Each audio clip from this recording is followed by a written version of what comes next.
भाऊन काय काय बाई बहीण काय असते बहीण बहीण बहीण बहीण हे ज्यांच्या वावरातून समृद्धी गेली त्यांना विचार बहीण ज्यांची निळोंडा कॅनॉल गेले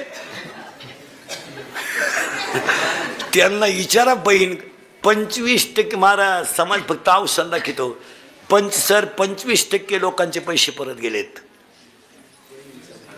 बहिणींनी सह्या केल्या नाही आता याच्यापेक्षा काय वाईट दिवस यावर मला महिला मंडळी तळतळी ती बोलू नये मग मी घरूनच निघताना ठरवतो आज वाईट बोलायचं नाही पण मला कळ निघत नाही मी तळतळीने बोलणारा माणूस काय आपल्या वडिलांनी आपलं वाईट केलं तो काय वाईट केलं असं त्या विचारानं तर आपला संसार चांगला केलाच होता ना उद्या तुम्ही 25,000 रुपये मागितले असते भावाने दिलेच असते ना पण तुम्ही रक्ताचेच नाते जर तोडून टाकायला लागले याच्यापेक्षा काय वाईट हो मला सांगा प्रसंगाला तुम्हाला भावाने पैसे दिले नसते का दिले तर मग सही करायला हरकत ती उलटी म्हणती मी परत जाऊन दिले पण नाही सही नाही सांगाय तरी लाज वाटते का तुला आणि तो भाऊ महाराज आज 25% लग्नांमध्ये सध्या सक्का मामा नाही उभं राहाल माझ आजच्या परिस्थितीत नाही सक्का मामाच गेला कोणीकडे आता एक नवीन अवलादीचा मामा तयार झाला कुठून आला काय तो गुरु मामा तो कुठून कॅनॉल मधून निघाला काय ना गुरु मामा केलॉन खानतानच मामा निघाला एक तो पैदा कुठून गेला काय नाही तुम्हाला सापडला कुठं तो गुरुमा पहिले मामा असायचे पण सक्का मामा असायचा आता हा नवीन अवलादीचा मामा कुठून आणला तुम्ही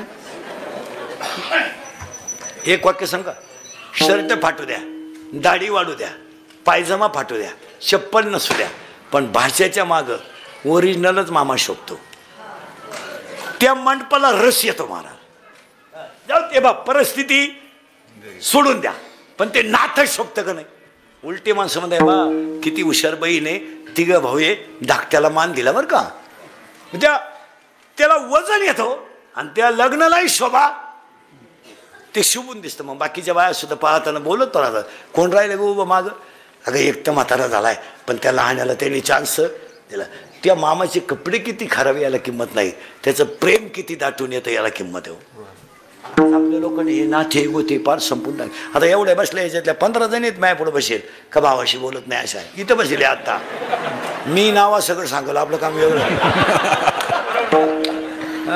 आणि आता चालली 11 तारखेला जोर खांड बांधाय भावाला जख माराय राखी बोरली मला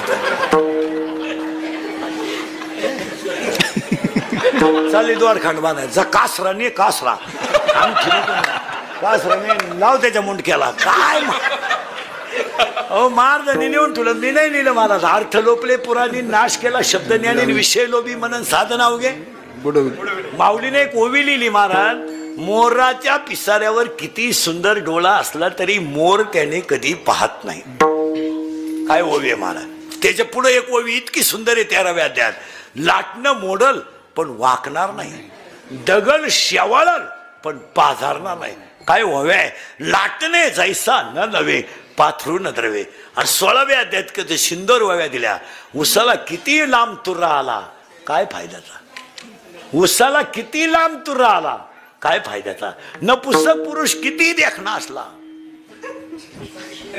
काय फायद्याचा व्हावे किती सुंदर आहे मा वाऱ्याचं धावणं कधी स्थिर नाही शेळीचं चरणं कधी समाधानाचं नाही लहान पोराचं मन कधी स्थिर नाही आणि चोरीचं धन कोणाला लखलाभ नाही का वार्याचे धावणे का शेळीचे चरणे बालकाचे मन का चोरीचे धन मावला कधी तपास यांना शिकवा थोडं पसायला शिकवा थोडं आरती आम्ही लहान असताना गाणं असायचं शाळेत मामा मोठा तालेवार रेशीम घेईल 1000 वार मामाची बायको सुगरण रोज रोज पोळी शिक आता मामाची इकडे राहिला आला आता मामाच टमाट्याच्यात बांबू उपटीतोय काय मामा मामा कारी कुशीतोय तारा वडीतोय मामान काची मामी आली मला नाही एकदा सगळ्या वारकऱ्याने ना गाथ्यामध्ये एक 31 कव्याचा अभंग आहे 31 थोडा कधी वेळ मिळाला ना तो वाचा एकदा वाचा ऐका कलीचे तो अभंग एकदा वाचा 31च कडवे आहेत. गाथ्यामध्ये तोच अभंग 31 कडव्याचा आहे आणि गायीन ओवे हा अभंग 101 कडव्याचा आहे. तो 101 कडव्याचा आपल्याला एवढा मोठ्याची काही गरज नाही, पण 31 कडव्याचा अभंग आहे ना, एकदा वाचा. आता जेवढे चित्र समाजात आहे ना, टोटल चित्र त्या गाथ्यात आहेत. आज आपण म्हणतो ना, बहीण भाऊ अशी वागतील ते त्याच्यात आहे, भाऊबंद अशी वागतील ते त्याच्यात आहे, सुना अशा वागतील ते त्याच्यात आहे, सासऱ्यांचा छळ होईल त्याच्यात आहे, आणि धनवान माणसं भिकारी होतील तेही त्याच्यात आहे. तुम्ही एकदा तो कडव वाचा. आपण काय करतोय महाराज, बाह्य रंगात जातो आणि बाह्य रंगात जास्त नको. हा, गोकुळीच्या सुका अंत पार नाही लेखा इथं होतो आपण, तुम्ही काय काळजी करत नाही. पण त्याचा पुढचा शब्द आलाय बाळकृष्ण नंदाघरी. आता नंदाघरी नंतर सांगतो, फक्त बाळकृष्ण सांगतो. आता ही बाळकृष्ण काय भानगड आहे, तर कृष्णाला नावं 8 आहेत. युगल कृष्ण, राधा कृष्ण, गोपाल कृष्ण, लालन कृष्ण. आता हे आमचे कथा बिथा सांगणारी लोक आहे ना, यांनी त्या कृष्णाचा केला खेळ. यांनी आपला भस्म लावायचा आणि कथा सांगायची. राधा राधा यांनी उड्या हाणायच्या, हे रे राधा हाय रे तारा, यांनी लगेच 2-4 उड्या हाणायच्या, बाय बाय बाय बाय. आणि मग लगेच पत्रकारांनी लगेच म्हणायचं तल्लीन समाजाला. ती तल्लीन तान का असं काय आलंय महाराज, परमार्थ दांभिक झालाय. दांभिक दांभिक. भागवत कथाकाराच्याच घरी गाय नाही, आणि तो आखी गायची माहिती कधीच सांगतो. तुम्ही बारीक अभ्यास करा. यावर्षी वारी झाली, 25 वर्षात अशी वारी झाली नव्हती. अशी वारी यांना झाली. जाऊ द्या, पावसाने थोडं झालं 2 दिवस, पण पुऱ्या लोकांनी आनंद. 5-7 लाख लोक माऊली बरोबर होते, मला 4-5 लाख लोक तुकोबराय बरोबर होते. आता तो धर्माचं काम होतं का वारीचं काम होतं? धर्माचं. मग रोज अर्धा तास टीव्हीच्या चॅनलला वारीच्या बातम्या पडायला काय हरकत होती? नाही पडल्यात नाही. बातम्या पडायच्या, पण कशा? सुपरफास्ट. आज माऊली लोणदला, उद्या तुकोबराया उरुळी कांचनला, आणि लिंबाखाली तुकोबरायाच्या लिंबाखाली आपलं रिंगण, इकडे नात्यापुत्याला रिंगण. असं तसं पाहिलं तर त्या रोज अर्धा तास पडायला लागत होत्या. माझ्यानं सगळं सोडून दिलंय. त्यांना काही वाटतही नाही हो, काही वाटत. माणसं संपलीत. 1.5 महिना झाला. माणसांची मानसिक स्थिती, निसर्ग असा प्रकारचा आहे, पाऊस अशा प्रकारचा आहे. अजून 15 दिवस जर असंच राहिलं, हा या वर्षाचा पावसाळा फक्त औषध विकणाऱ्यांसाठी आहे. तणनाशक. महाराज, समाजाची आर्थिक घडी कोलमडली ना, कोलमडून गेली ना, कोलमडून. आणि समाज बोलत नाही, समाज कांडा आहे. तुम्हाला माझी एक इच्छा आहे, शंकरा पुढे सांगतो तुम्हाला, मी मेल्यावर तरी तुम्ही सुधरा.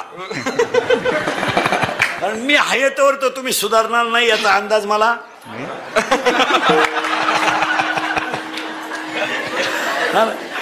तळतळ येण्यासारखी गोष्ट. पोरं वाया गेली हो. सगळ्यात वाईट काय झालं? पोरं वाया गेली. सगळ्यात वाईट ते पोरं वाया गेली. पोरं वाया गेल्याचं सगळ्यात वाईट आहे. प्रत्येक घरात एक पोरगा दारुड्या झालाय. प्रत्येक घरात एक 99% लोक सध्या दारू पितात. आणि कोरोना झाल्यापासून तर इतकी दारू पितात. कोणी मंत्र दिलाय का काय त्यांना? 6 ड्रम लागत होते त्या गावाला, 21 ड्रम लागत ही दारू. लय दारू पितो लोक, फुल दारू पितो लोक, फुल. आणि 3 टप्पे झालेत. हे धोत्रे बित्रे जाऊ दे, हे कधी मध्ये प्यालं कोणी आणतं त्यांना, त्यांचं काय नाही हो. ते आपलं आषाढ म्हणून प्यालं, मरणाचं पिसावलं तुम्हाला नसती जग मारली तर बरं. पण ही 18 ते 22 ना महाराज, प्रत्येक गावात 90% पोरं दारू पितात. 90% प्रत्येक गावात. आणि चूक काय झाली? कारभार गेले त्यांच्या हातात पोरांच्या, आणि ही झाली शहाणी. सगळा तमाशा इथून झाला. पोरग दारू पेलं का, आणि बाप हाणाय गेला. आई म्हणली कुठं काय पेत आहे, आणि आपल्याकडे लई आहे का, तुला कोण नाही म्हणलं होतं का? आणि पिऊ द्या. हे खत पाणी कोणचं आहे? बाप नुसता म्हणला बाबा मला कीर्तनाला जायचंय, बैलाला पाणी पाज. आता 18 वर्षाचा सांड येतो. सांड म्हणजे मराठवाड्यात त्याला वळू म्हणत्या, आणि विदर्भात त्याला खटाळ्या म्हणत्या. हा, मग आता पाणी पाजायला काय रोग झाला का? धावली धावली धावली जशी पिसाळली. आणि नवऱ्याला म्हणती जमन का त्याला? कोणला? त्याला नाही जमायचं का? जमायचं नाही. तो का आला देवाला सोडाय ठेवला का? त्याला पाहिलं बँडवाल्याला काम येतो तू म्हणते त्याला जमन का? आई उलटी पोराला म्हणते तू नको सोडू, तुला धक्का बिका लावीन, त्याला किडा येतो सोडीन. कोण? त्याला म्हणा वाटलं तर बैल तंगड्याला बांधून ने, म्हणजे बाबानं बैलही सांभाळायचे. हो उलट तुम्ही त्याला असं म्हणा, उलट तुम्ही त्याला असं म्हणा पाहिजे, नुसतं पाणी नको बाजू, सारा घाल, जाऊ दे त्यांना कीर्तनाला. तुम्ही मुलांवर दाबच द्यायला तयार नाही. दाबत पोरग दारू रुपयाला आईला काय? बाप नुसता म्हणला बा काय भाव जाळी गेली टमाट्याची, काय चूक केली त्यानं, धावली. नवऱ्याला काय म्हणली माहिती का? तुम्हाला तर जमलं नाही, तुम्हाला तर काही म्हणा तुम्हीच आता, तुम्हाला तर काही जमलं नाही, पण पोर करत हे तुम्हाला जाळीतच मुतलं पोर. व्यापारी म्हणला 2-4 टमाटे कसे काय ओले झाले, तुम्हाला ड्रायव्हर पडलं दुपारा. हेच झालं पुरीचं, वाटवळ झालं. पुरी 2.5 तास आपली मुलगी घराच्या टॉवरवर गप्पा आणते मोबाईलवर, बॅटरी उतरल्यावरच खाली येते. म्हणजे तुझी पोरगी काय पांडुरंगाशी संधान साधी ती का वैकुंठा? पोरगी पळून गेल्यावर आई म्हणती मला अंदाज आलता, म्हणजे तू जपाला बसली होती का? आपण जर म्हणलं तुमची पोरगी तर पोराच्या गाडीवर दिसली डोकरीच्या डोंगराला, वर स्पॉट आहे ना तो, 5च्या पुढं चांगला चालवतो तो स्पॉट.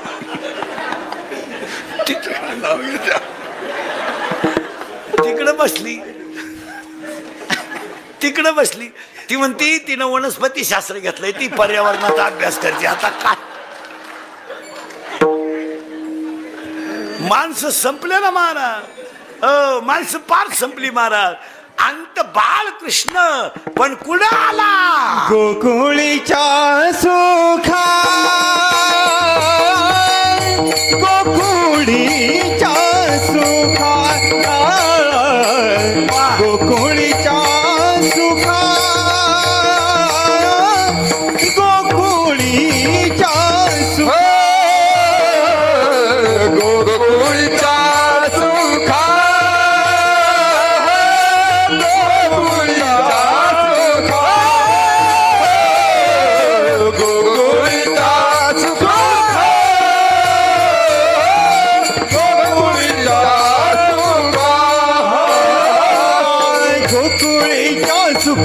अंत पार नाही लेखा, गोकुळीच्या सुखा अंत पार नाही लेखा, अंत पार नाही लेखा. बाळकृष्ण बाळकृष्ण नंदा घरी, बाळकृष्ण नंदा घरी, बाळकृष्ण नंदा घरी रे ना, बाळकृष्ण नंदा घरी. पहिल्या काळातला एक शब्द सांगायचा राहिलाय, नंदा घरी, म्हणजे पूर्ण लिंक लावून दिली. नंदाच्या घरात का? त्याचं उत्तर आहे का? ज्या घरात गायीची सेवा, ज्या घरात महिला मंडळ बारीक आहे का, ज्या घरात गायीची सेवा, ज्या घरात तुळशीला पाणी, ज्या घरात पाहुण्याचा आदर, ज्या घरात मोठ्याचा सन्मान, त्याच घरात कृष्ण जन्माला येतो. परत नीट आहे का? ज्या घरात गायीची सेवा, ज्या घरात तुळशीला पाणी, ज्या घरात मोठ्याचा आदर, ज्या घरात पाहुण्याची सेवा, ज्या घरात शुद्ध शाकाहार आणि ज्या घरात घामाचा पैसा, या 8 गोष्टी ज्याच्या घरात आहे त्याच घरात कृष्ण जन्माला येतो. आता तुम्ही एवढं मोठं काम केलंय, आता उंच खडकवाल्याने एक काम करायचं, श्रावण महिना आहे, अजून 3 सोमवार शिल्लक आहे, एक माणसानं 1 झाड साईडला लावायचं, त्यानं त्याचं लावायचं, त्यानं त्याचं झाड आणायचं, त्यानं खड्डा लावायचा आणि सोमवारी येऊन पाणी घालायचं. आता 2-3 महिने तर पाण्याची. इथून पुढे महिला मंडळ काम कराल का? आज 2रं वर्ष आहे सप्त्याचं. मी तुम्हाला गेल्या वर्षी काय काम सांगितलं नव्हतं, सांगितलं होतं नाही? आज सांगू का? एक सांगू का नको? हा म्हणाले तर नाही म्हणा, सांगा तुम्ही कराल ना. आजपासून तुमच्या घराभोवती जेवढी जागा असेल मोकळी अशी बोटायची खालची, सगळ्या जागेत तुळशी लावून द्यायच्या आजच. सगळ्या जागेत तुळशी लावायची आणि तुळशीला काही खर्च नाही. हां, त्या मंजुळा जरी टाकलं तरी येतात, त्याला काय फवारायचं नाही, युरिया नाही, काय नाही. आणि तुम्ही जर बंगल्यात राहत असाल ना लावायचं. पण जितक्या तुळशी तुम्ही जास्त लावाल तितकं घर निरोगी राहील. कारण आज वातावरणात ऑक्सिजनच राहिला नाही. 1.5 वर्षापूर्वी अक्षरशः ऑक्सिजन अभावी लोक तरफडून मेलीत. सगळ्यांना किट नाही मिळालं महाराज, सगळ्यांना सुविधा नाही झाल्या. ज्याचा थोडा वशिला आहे, आर्थिक बाजू भक्कम येतं, गरिबाचं कोण पाहतं महाराज? गरिबाचं कोणी पाहत नाही. गरिबाचा वापर फक्त भाषणं करून सीझनला करायचा, मग ते 12 महिने काय करायचं? हां, बरं, तुम्ही तेवढं काम जर केलं ना, जर वाळून गेले